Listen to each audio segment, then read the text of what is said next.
I would like to warmly welcome you to the announcement of the 2021 Stockholm Water Prize Laureate.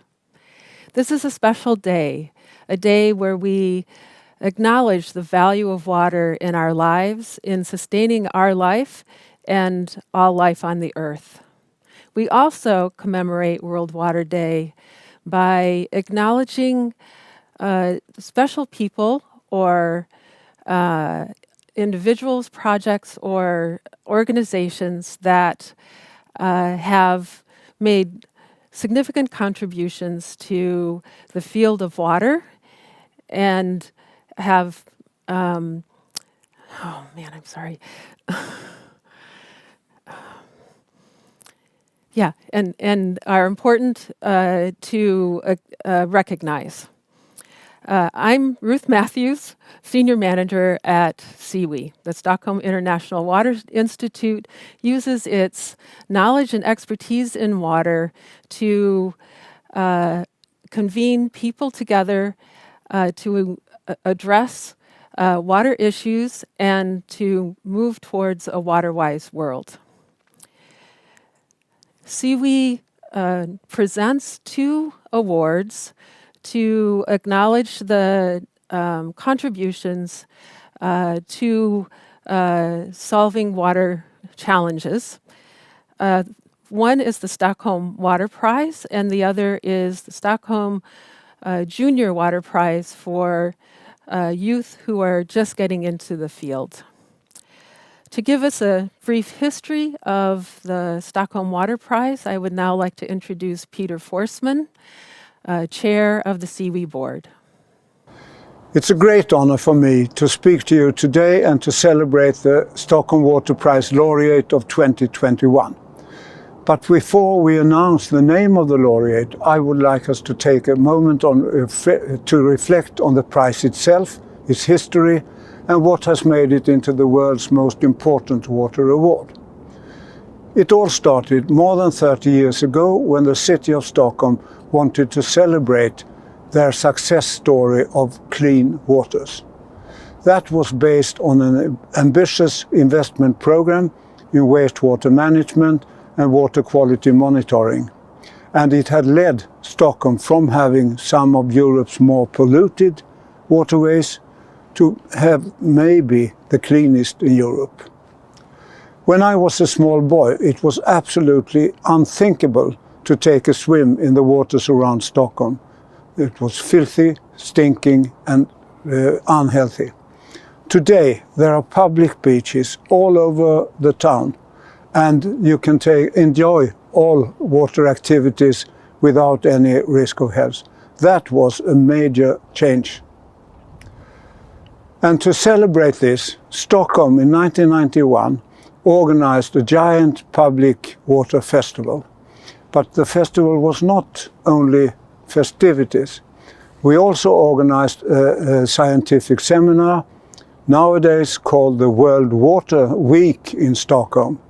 And we created a new water award for achievements in the water field. And the Stockholm Water Prize was born. Sweden is famous for the Nobel Prizes, and we wanted the Stockholm Water Prize to be characterized by the same rigorous quality standards.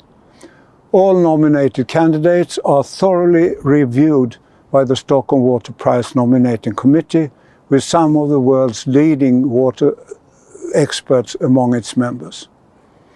Their selection is thereafter further analyzed by the Royal Swedish Academy of Science before the final decision is taken.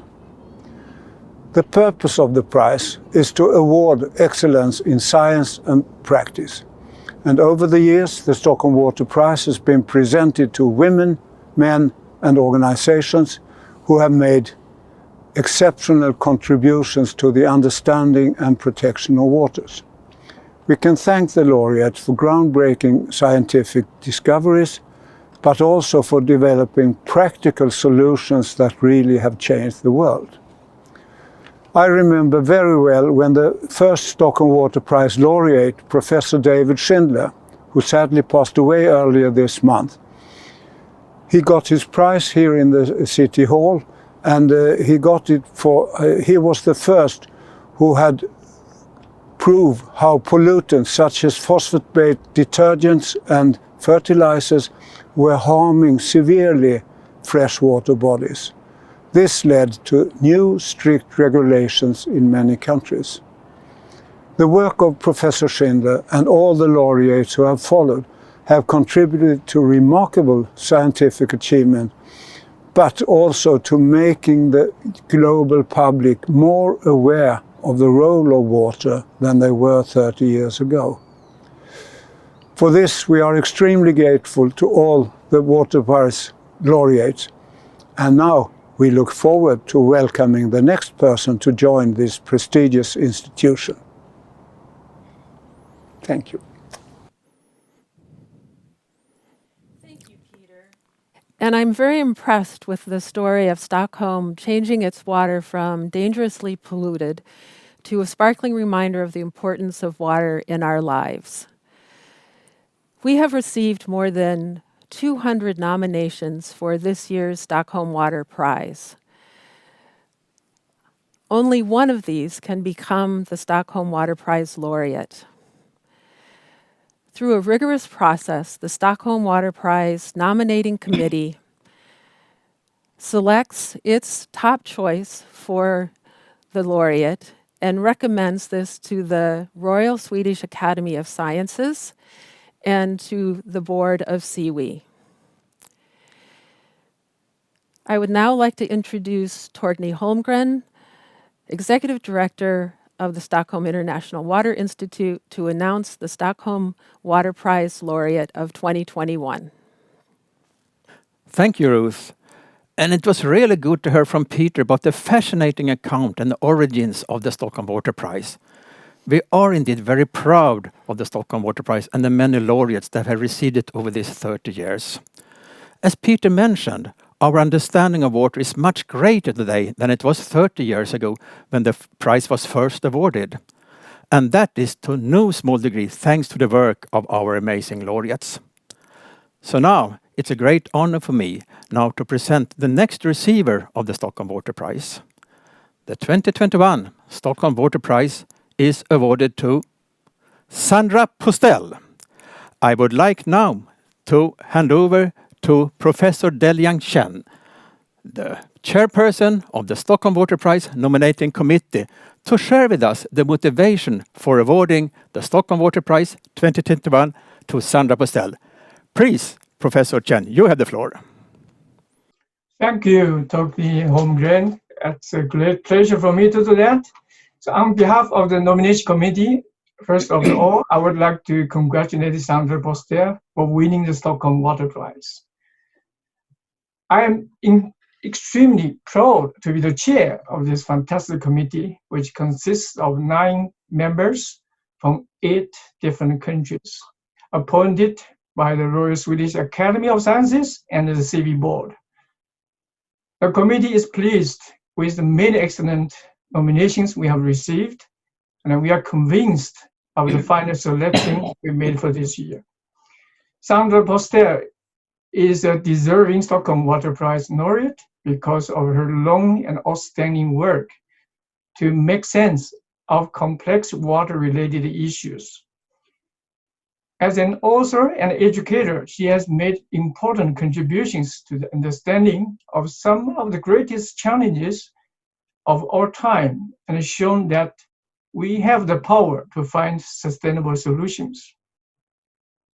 No one has exhibited more commitment, capacity, courage, and perseverance to address far-ranging and critical water issues that affect both human society and natural ecosystems.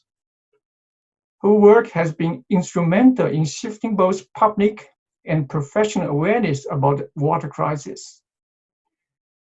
Now I would like to invite Professor Stephen Gornick, member of the nomination committee, to tell you more about Sandra Postel's achievements.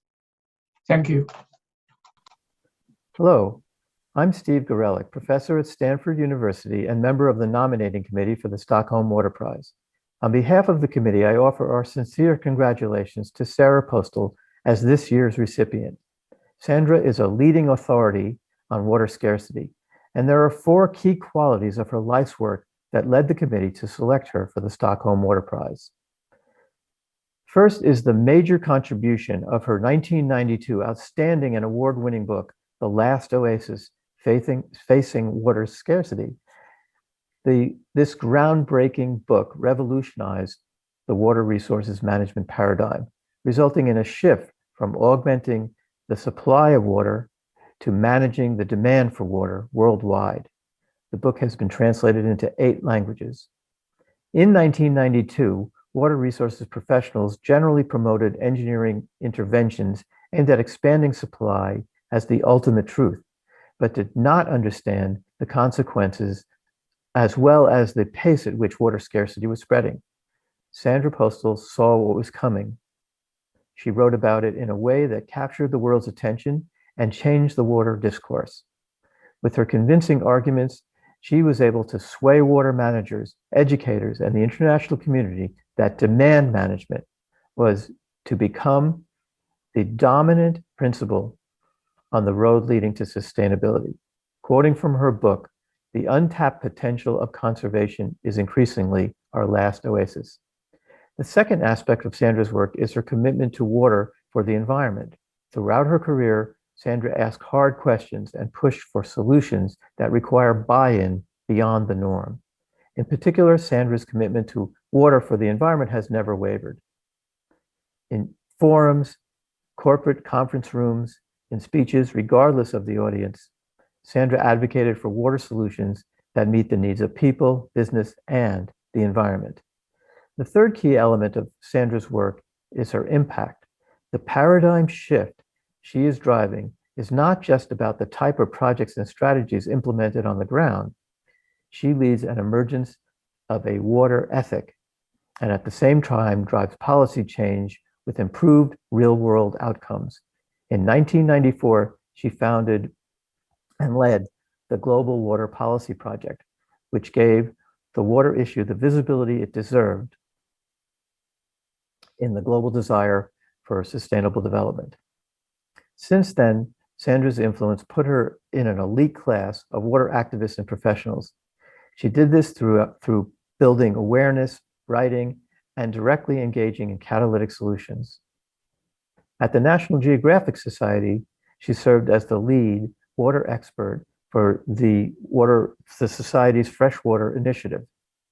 She has demonstrated her ability to work easily with academia and far beyond it, with policymakers, scientists, NGOs, grassroots organizations, students, and the general public. Finally, Sandra has no equal in her effectiveness in communicating the water message we need to hear. Sandra has published extensively, including many journal articles and magazine essays, in addition to her books.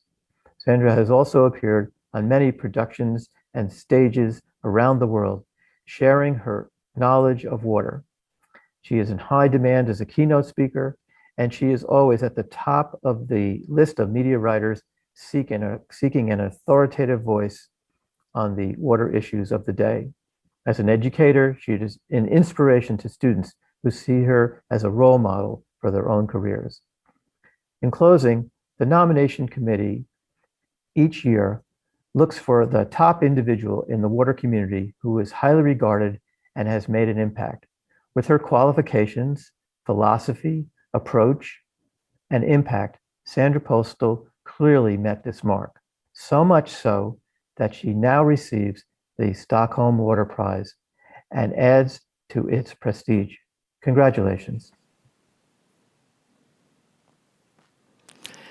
Well, I would like to welcome Sandra Postel to join us now for a few words and discussion about the tremendous work that you've done.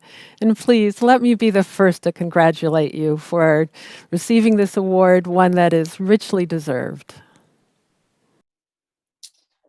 Oh, thank you so much, Ruth. I'm still in shock here, but I have to say receiving the Stockholm Water Prize is truly the greatest honor I could ever imagine. And I am incredibly grateful to Siwi and everyone who's been involved, I guess for validating that what I've been doing all these years has made a difference. And I'm so grateful for that. And, I'm also incredibly aware that we never stand alone in these important moments. And I just want to also express gratitude to my family and my friends and my wonderful colleagues over the years with whom I've worked and who've supported me along the way. So I'm just so grateful. Thank you so, so much.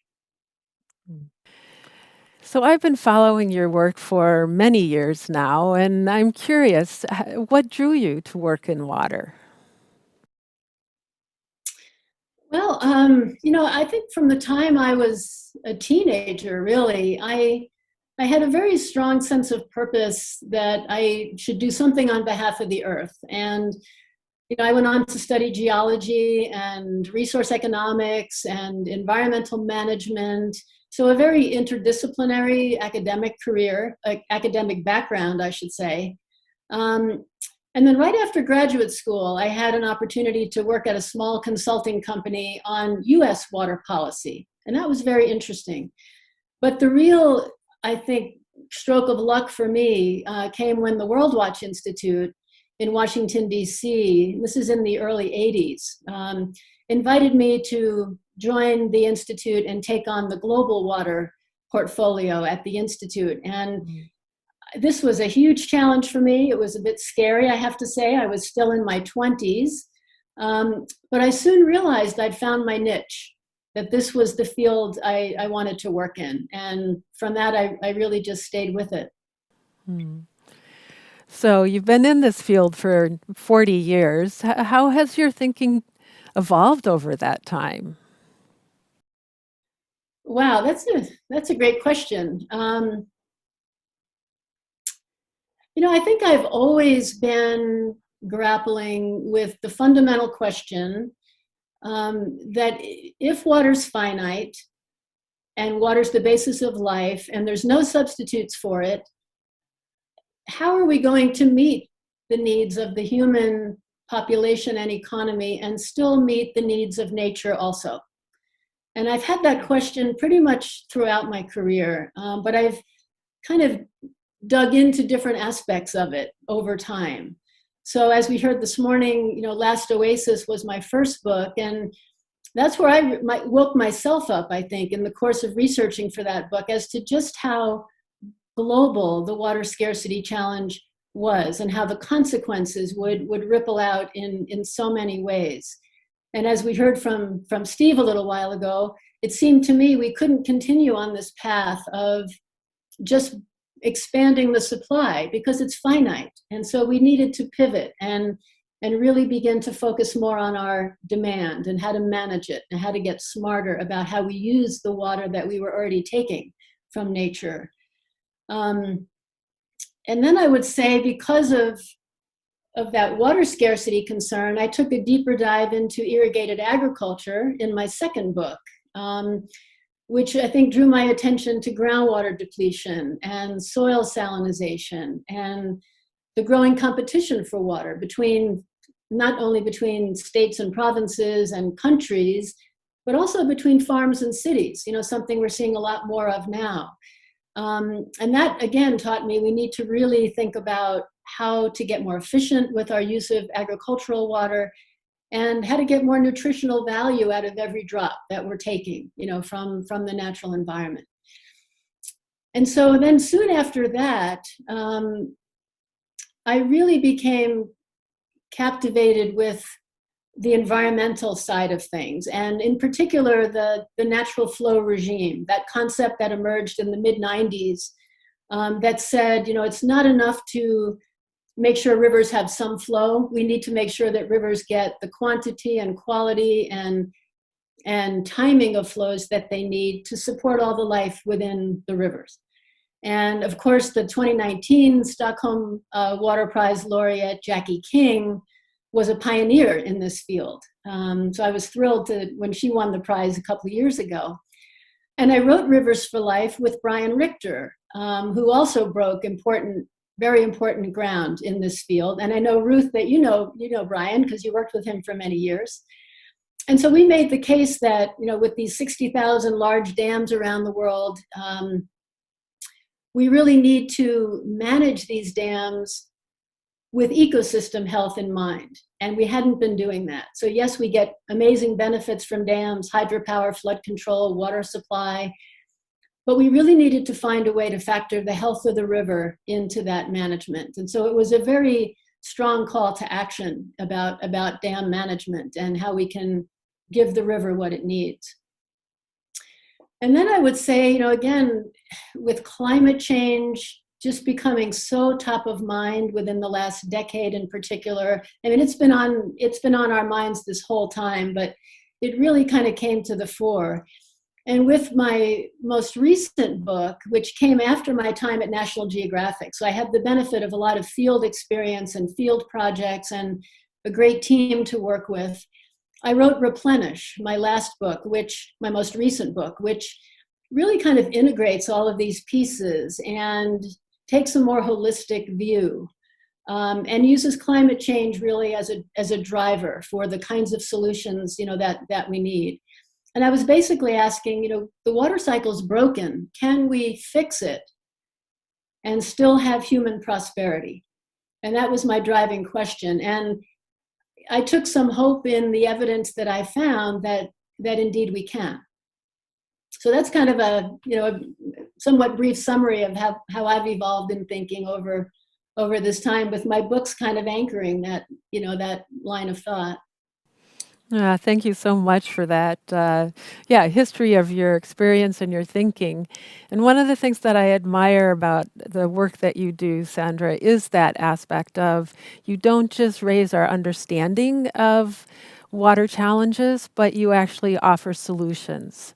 And so when you think about what we are facing right now with climate change and the water challenges, are there a few key solutions that you could share with us that maybe have only been done at a small scale, but perhaps we could ramp up and do more of to really get us moving forward, in addressing these water challenges?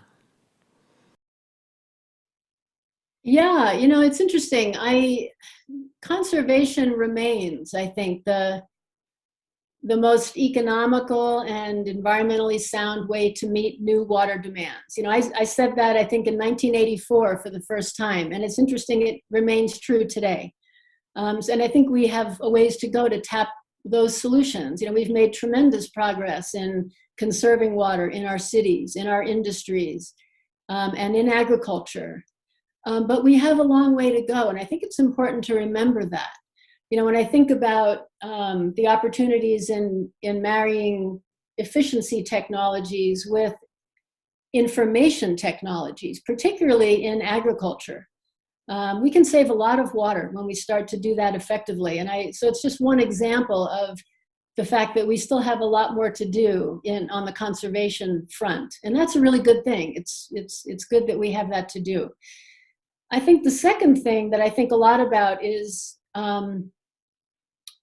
as a general rule, I think we need to really focus on working a lot more with nature than against it. You know, we see all these ways, rivers running dry, groundwater being depleted, and so on, that we've broken this water cycle. So how do we fix it?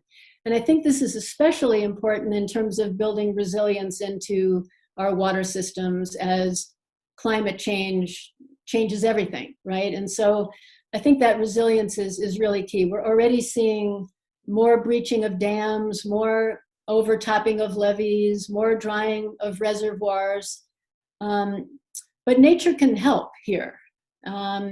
If we think, for example, about flood control, if we were to start strategically reconnecting rivers to their floodplains, rather than just making the levees higher, strategically reconnect rivers to their floodplains, we can mitigate floods, we can capture more carbon, we can recharge groundwater, we can expand habitat for fish and wildlife and birds. And that's what's great, I think, about these nature-based solutions, is that you solve multiple problems at the same time. And that's the kind of solution I think we need, given that these challenges are all presenting themselves to us at the same moment. So these solutions are are so important. Another important one is the health of our soils. I've worked on, as you pointed out, nearly 40 years of work, and until my last book, I really did not pay enough attention to the soil reservoir. Sometimes you'll look at diagrams of the water cycle and the soil is not even there, right? It goes right from rivers to groundwater. And yet soils hold about 8 times as much water as all the world's rivers combined. And we rarely, in fact, manage that soil as a water reservoir. And again, the important thing is we get multiple benefits when we do. So if we think about improving soil health through reducing deep tillage and reducing, and putting in cover crops, for example, that has multiple benefits to it. We're beginning to build resilience to floods and droughts by expanding that soil reservoir. Again, capturing carbon in that soil mitigates climate change. We have reductions in wind and water erosion, which then in turn reduces polluted farm runoff that's been causing all of the harmful algal blooms and the dead zones. So these are really exciting solutions, and with the right policies and incentives, we can scale them up. And I think that's the big challenge right now, is to see what's working out in the world and begin to modify those solutions to local circumstances and scale them up. And that's going to take creative policy, creative incentives, and creative work on the ground. Yeah, thank you. And I think also a sincere commitment to address these water challenges and, find a different way of living with water and living with nature. So it's clear that you have a lot of passion about this. I'm curious, can you pass along some, let's say, call to action for the rest of us to join you in your passion for making these changes in the world? Well, I think, it's a big question again. I go back to the basics, I think, on this, which is, water is the basis of the web of life. Water sustains the web of life, and we're part of that web of life. We're not separate from it. So to me, I think the biggest call to action for us is the need to embrace a water ethic that says that all living beings, human and non-human, deserve the water they need to survive. And I think water management doesn't always recognize that truth as it goes about its work. And that statement, the idea that we need to give all living beings, human and non-human, the water they need to survive, it might sound radical, but it's really not. It's self-preservation, right? We're all in this web of life together.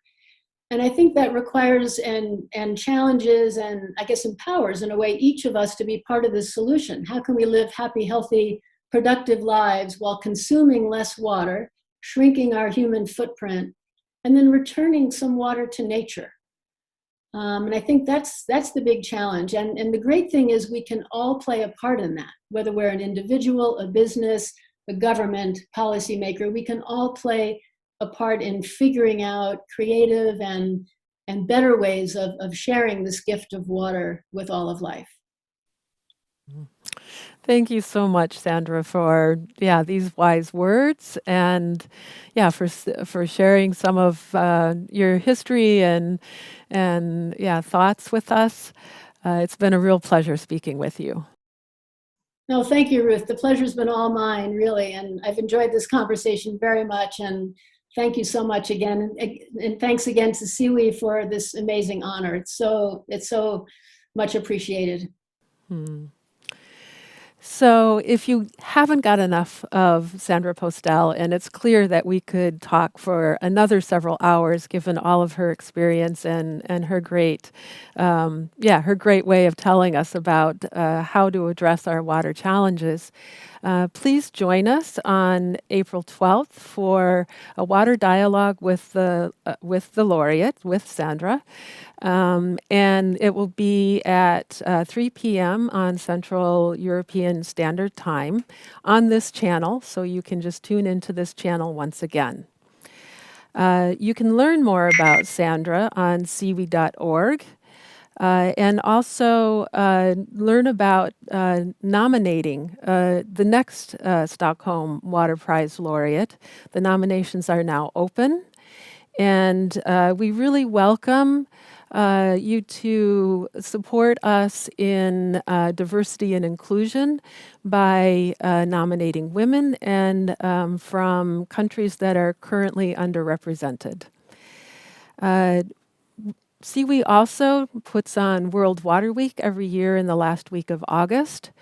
You can find out more about World Water Week, which will be fully digital this year, on CW.org or worldwaterweek.com.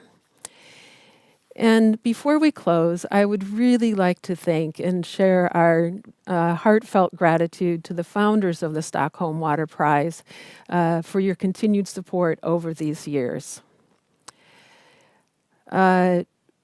Please join us on April 12th for the Water Dialogue with Sandra, and also at World Water Week, especially on August 25th for the Stockholm Water Prize award ceremony.